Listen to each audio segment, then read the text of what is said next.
Okay, so today I'm gonna unbox the $600 Apple laptop. Let me set that up. I've got a manager at a store I run that needs a work machine of some sort.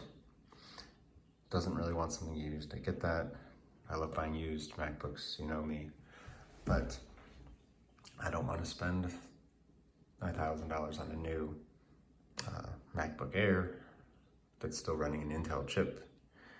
And a lot of the job requires things like scanning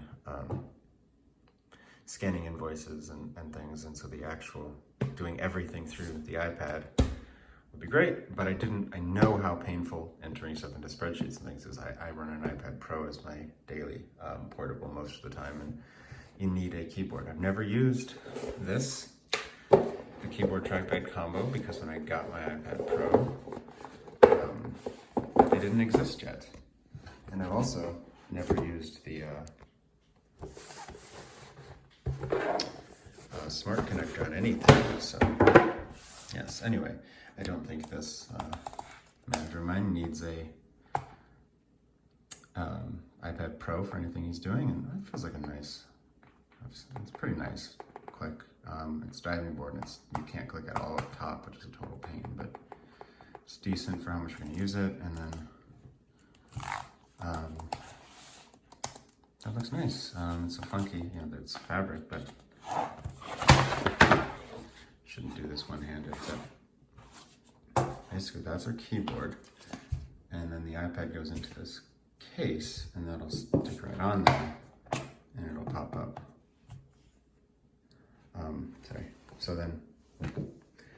So this is our keyboard. So the iPad will connect to there in this case, and you can pop it. You don't even have to. I don't have a pencil. I'm sorry. You don't even have to do it that way. You don't have a pencil. Anyway, yeah. So that chunk, that's the keyboard. You can leave that at home some days. You got a case for it. And again, the functionality is that this is the $600 Apple laptop. This is the it says $429. I got these at Microcenter because they were the education discount prices, but they were in stock versus Apple would take me weeks to send it.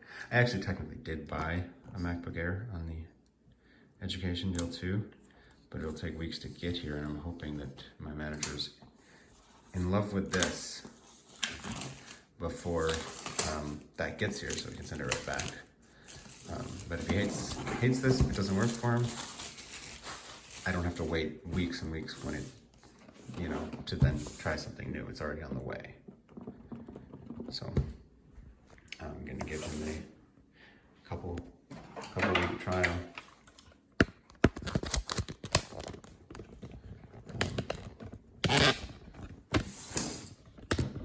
I'm going to give him a couple week trial of this setup. So we're gonna unbox this already.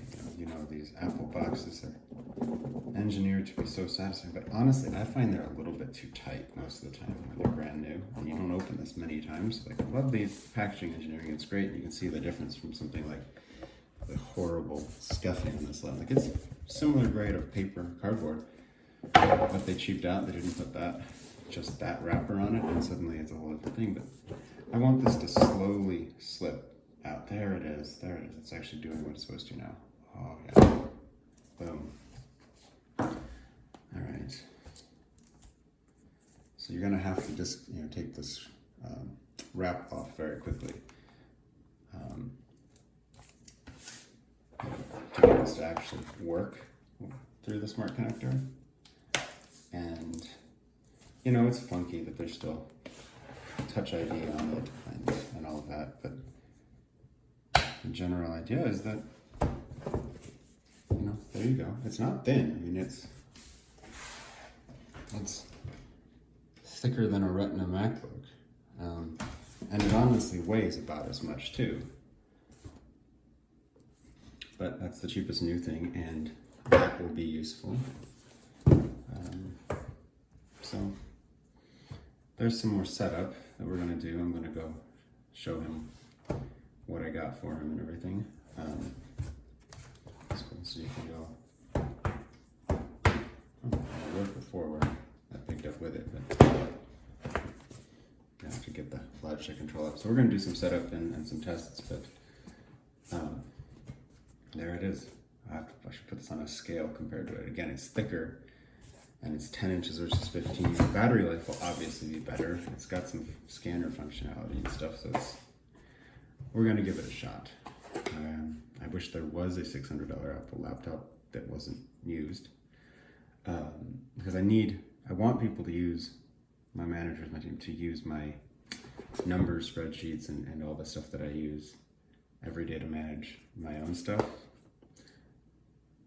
And if I got someone who doesn't want a used item, then the budget points to something like this. He's been with me for years, so it's like, okay, I would spend $1,000 on an Air for him, but I don't want a 10th gen Intel Air with the little chunk of metal that's with no heat pipe or anything. You know, like there's no heat sink. It's just like, theoretically it's as fast as this 2015 MacBook Pro. In some tasks it'll blow it out of the water because those instruction sets and things exist in the chip, but not even close. And then I've just seen the reviews of a new XPS Dell with an 11th gen chip and the Z or XE or whatever Intel wants to call their new graphics, and like whole nother level. So like MacBook Air doesn't touch an Apple Silicon piece item, doesn't touch a newer Intel than that, and it costs a lot more than a similar performing old MacBook. But if that doesn't work for him, this is where we're at. Anyway, so what's in here, which is cool this year, is I have a 7th gen, one of these. This is the new 8th gen, with the A12 versus the A10, which is much better. That still has a USB-A 5-watt charging brick. This, fast charger, it's awesome. And USB-C to Lightning, which obviously I just wish it was USB-C like my Pro. It's honestly one of the main reasons I bought the Pro. I like the new pencil, that's great. Pencil 2, but I bought the Pro because of USB-C. This is cool. This is the packaging. The notch exists here, so you can't really put you can't have that. It can't be off center. I don't know if there's anything. I don't think there's anything under there. I just don't even know if that comes out. So that box is built that way. You really can't take it apart. So that's that. We've got our tiny little, here, press the button and it works. Disclosures and whatnot, and what you have to say. Stickers, they still have stickers. I forgot that, I forgot there were some stickers. They're little now. I've got so many even rainbow Apple stickers lying around still. I don't know if they're any good. I don't know if they'll come off or stick to anything, but I have them. And then the rest of that is dummy. I thought there was another booklet, but it's a dummy. So anyway, that's unboxed. That's the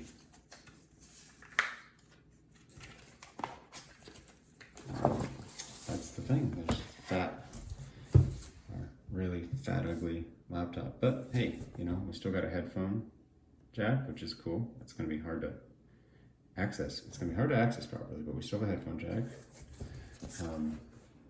No real ports. I mean, there's Lightning there. That's it. There's nothing you can do with that. But we shouldn't need it. You know, scanner camera. It has a good, it's in an awkward position, but it has a good camera. And that's one of the reasons I've never used anything like this.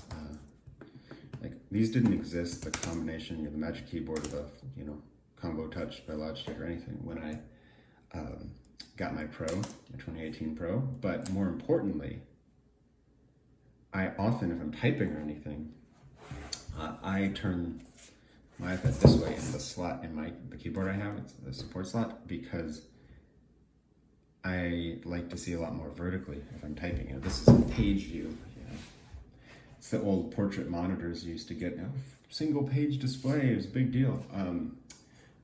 And you can't do that with this, you know, because it's fixed to the connector in one spot. And I think that's a major oversight. I think that a large portion of, like, sometimes I'm watching a video. Sorry, the dog's here. Sometimes I'm watching a video. Sometimes I need apps side by side. But sometimes I'm writing one document or reading one document and I want it horizontal. And and that this doesn't account that, like, that makes a 10-inch screen or an 11-inch screen like in my Pro at least as big as a 15-inch over here, because you can, hey, I don't need the full width right now, I'm doing something tall. So I think it's a major downside that this sort of setup doesn't work that way, that there aren't two smart connectors or whatever. Can't change that. Again, we're gonna give this a shot, but there we go. We unboxed the $600 Apple laptop.